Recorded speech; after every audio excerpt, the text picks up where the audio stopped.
Selamat datang di Market Story volume 28. Biasa, di Market Story kita akan kasihkan prediksi market untuk Anda setiap hari Minggu. Jadi setiap hari Minggu jam 8 kita akan kasih prediksi market untuk Anda. Dan juga kita akan jawab pertanyaan-pertanyaan Anda di YouTube, Instagram, maupun di Facebook. Jadi kalau masih baru, consider subscribing and let's get started.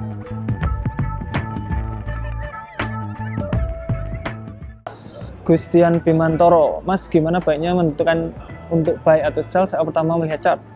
Apakah dengan melihat pola candle yang terakhir terbentuk, contoh engulfing bearish atau bullish, atau morning star, atau dengan yang lain, dan time frame berapa?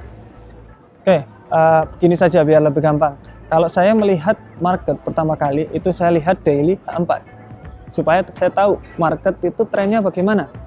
Nah, katakanlah market itu trennya bullish, berarti saya mencari posisi untuk buy di lower time frame-nya. Oke, contoh saya melihat di daily kan. Berarti saya lihat di H4 itu cari-cari opportunity untuk buy. Oke, ketika harga sudah menyentuh di area zone saya Fibo atau area EMA atau break trend line, itu saya akan cari rejection di situ. Cari rejection juga bisa ditandai dengan engulfing candle yang sudah Bapak jelaskan tadi. Nah, dari situ saya biasanya langsung sell. Dan kalau ditanya time frame berapa, semua time frame saya melihatnya.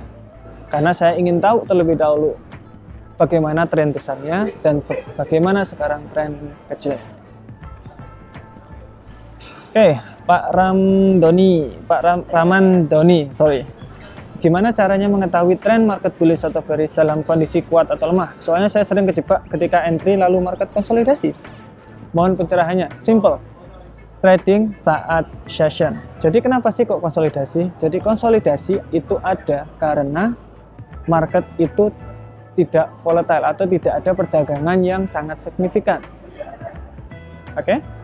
Jadi contoh di Indonesia itu waktu pagi itu pagi sampai malam katakanlah itu benar-benar sangat bisnis apapun itu sangat ramai.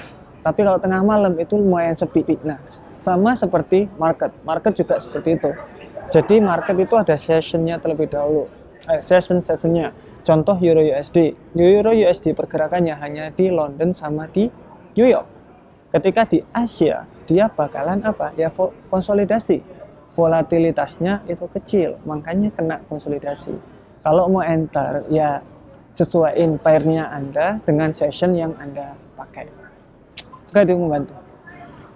Lanjut, Pak Daryawan, bagusnya trading saat news apa menunggu newsnya ada selesai? Kadang juga newsnya good news tapi market malah drop. Ya, ini udah 2 mingguan mungkin saya lebih dari 2 minggu kali, 1 bulan 2 bulanan mungkin ya, udah nggak pakai Forex Factory lagi karena nggak tahu ya, Forex Factory bagus cuma terkadang banyak false gitu loh. Jadi saya biasanya melihatnya hanya kalau katakanlah ada merah atau kalau ada NFP. Kalau saya ada profit saya langsung PEP atau stop loss plus biasanya. Kalau ketika dia Forex Factory bilang berbalik arah dengan apa yang sudah saya enter, katakanlah saya buy ternyata prediksinya sell, saya akan langsung cut loss dan sudah biarkan saja, saya tidak akan enter. Kalau saya belum enter, saya tidak akan enter waktu news untuk saat ini. Itu kalau ditanya jawabannya saya. Jadi sekarang saya lebih ke avoid ke news kecil-kecil seperti itu. Saya lebih ke avoid karena nggak worth it sama sekali sih. Kalau saya pemikiran saya sih, kan nggak begitu worth it untuk trading saat news, untuk saat-saat seperti ini. Yus Ramadan, halo Mas, kalau buat analisa market, misal satu pair, apa harus lihat candlestick chart dengan time frame berbeda? Yes, Bapak harus lihat di time frame yang berbeda. Di semua time frame itu Bapak harus melihatnya. Contoh, kalau pakai 3 monitor, satu monitor masing-masing 4 chart, apakah bagus Mas? Yes. Monitor itu it's up to you. Jadi kalau saya suka pakai 4 monitor Mas, karena saya bisa lihat semua pair dan saya bisa lebih jelas melihatnya. It's good. Kalau kalian katakanlah saya tidak ada 4 monitor Pak, tapi saya satu aja udah cukup. Bagaimana menurut Bapak? It's good as well. Saya juga memakai 1 monitor. It's nothing wrong with that. Hanya apa ya, kalau tidak ada ya jangan kayak dia pakai 4 monitor, berarti saya harus pakai 4 monitor nih supaya bisa masuk, supaya bisa sukses di forex. It's not like that. It's not about monitor, it's not about equipment. It's about skill. Jadi skill Anda reading the chart, reading psikologi itu yang lebih penting daripada equipment apa yang Anda punya. Sama seperti yang di YouTube seperti ini. Dulu saya ketika masuk di YouTube juga kualitasnya jelek. Lama kelamaan itu semakin bagus, sama seperti di forex. Dulu sering margin call, masuk ke sinyal yang nggak jelas, habis gitu bayar 1 juta berapa untuk sinyal. Itu juga saya pernah mentoring sebanyak-banyaknya sampai habis 50-100 juta pernah. Jadi semua itu saya juga pernah mengalami. Tetapi dengan segitu saya moving forward. Oke, saya tidak terpacu oleh apa yang indikator yang harus saya pakai, apa monitor yang saya harus pakai, apa broker yang harus saya pakai, apa trading platform yang saya pakai. Tidak, saya lebih fokus kepada bagaimana technical saya dan fundamental saya dan money management, risk management semuanya bisa improve. Jadi itu saran saya, itu yang membuat saya sampai saat ini. Semoga itu membantu. Jadi again, let's get start to prediksi market. Prediksi market untuk Anda. Pertama-tama untuk Euro USD.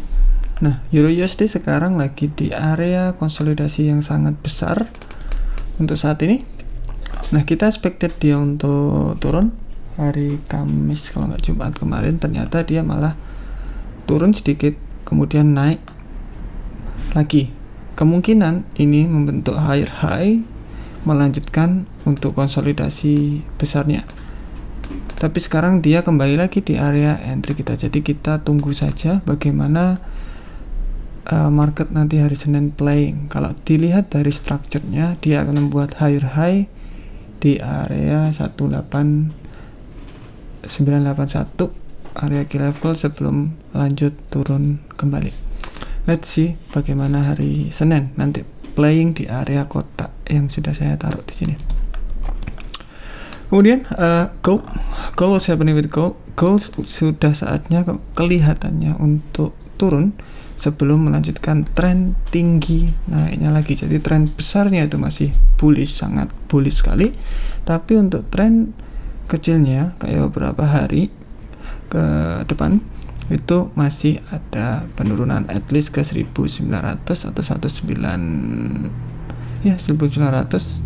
area key level itu sudah kemungkinan sudah mulai bagus. Lihat juga pattern sudah terbreak, jadi kemungkinan turun sudah lumayan besar sekarang sebelum dia melanjutkan ke naikannya.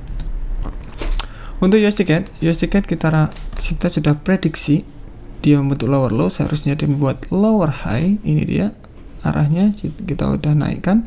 Jadi kita masih expected dia untuk naik sedikit lagi sebelum melanjutkan penurunannya. Long term USD CAD itu masih sell. Jadi kalau ada yang sell di area pucuk sini ya udahlah biarin aja, karena dia masih membuat lower high sebelumnya, kemudian membuat lower low kembali untuk USD CAD. Kemudian untuk Euro Yen break and retestnya sangat bagus. Kalau dilihat dari beberapa minggu atau beberapa hari ke belakang itu bagus sekali. Break retest, seharusnya dia membentuk higher high. Tapi kalau kalian mau buy bisa at least TP-nya ke 126698 untuk asumsi dia double top sebelum melanjutkan penurunannya. Aussie dollar kita bisa lihat konsolidasi, break konsolidasi, dan break lagi up. Maunya sebenarnya dia itu maunya apa sih? Dia sudah break trend line. Jadi what will happening? Head and shoulder kecil juga. Jadi kita bisa expected dia untuk melanjutkan ke naikannya at least ke area 0.72365 untuk Aussie. Oke, untuk Aussie kita bisa expected dia untuk naik ke area situ.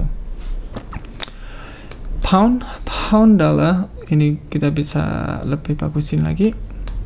Pound dollar masih konsolidasi sangat besar. Kemungkinan untuk turun, yes, masih kemungkinan untuk turun ke area konsolidasinya yang selanjutnya, yaitu 1030200. Oke. Masih expected masih turun kalau kita, karena long termnya masih break area trend line, konsolidasi sebelum dia melanjutkan. Nanti kita tahu bagaimana trennya, dia break ke bawah, retest kita harus sell, atau break atas, retest kita bisa buy. It's up to the market. Jadi kita nggak bisa decided dia mau kemana, tapi tergantung mereka mau kemana. Kita ngikutin aja, ngikutin flow. Oke, sudah selesai. Oke, GBP CAD, kalau ada yang, kalau nggak salah kemarin,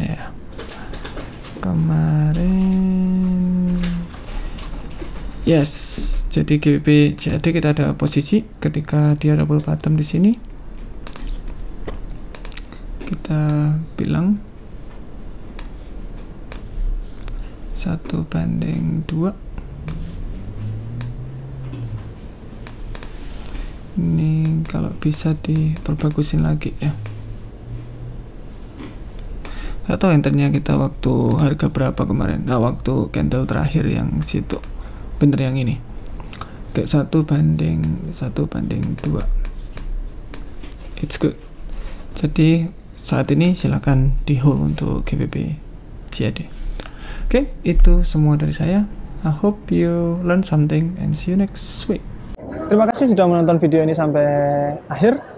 Kalau masih baru, consider subscribing di bawah situ. Kalau ingin melihat video yang lain, di sebelah sini, di atas, dan juga di sebelah bawah. Kalau kalian ingin mengetahui market story yang lain, kita sudah episode 28. Jadi kalau ingin tahu yang sebelum-sebelumnya, silahkan dicek playlist kita, ada namanya market story. Itu pertanyaan-pertanyaan dari segala penjuru dunia itu ditanyakan ke kita dan kita bahas secara detail di situ.